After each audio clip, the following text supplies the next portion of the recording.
Kansas Supreme Court ruled the state is not providing enough money to public schools, and as a result, it is violating the Kansas Constitution.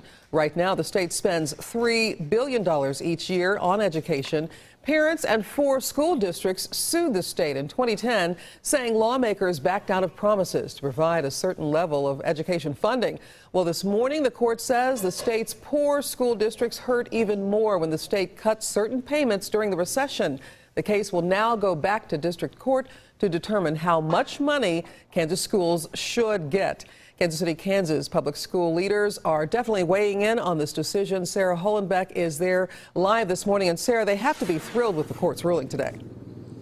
They are thrilled. They tell me that this is a big step towards ensuring excellence in education, as it says right there on the outside of the building, inspiring excellence. Well, they said that that was not something they were able to do when they cut more than $47 million from education programs right here in Kansas City, Kansas. That's 130 teacher positions cut, 400 staff members cut, fewer field trips and courses for the kids. Superintendent Cynthia Lane says the Supreme Court's ruling affirms every child in Kansas deserves a quality education. And yet Kansas's highest court did not order today those lawmakers to increase statewide funding on public schools by a set amount. Many conservative lawmakers had said they would not obey this ruling, directing them to give more money to the schools, saying it was their job, not the courts, to determine how to spend state funds.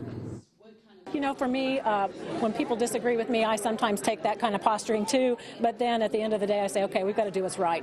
And I believe that they'll do what's right for Kansans. Now, the big question for a lot of people at home in Kansas is, what will this mean for my taxes?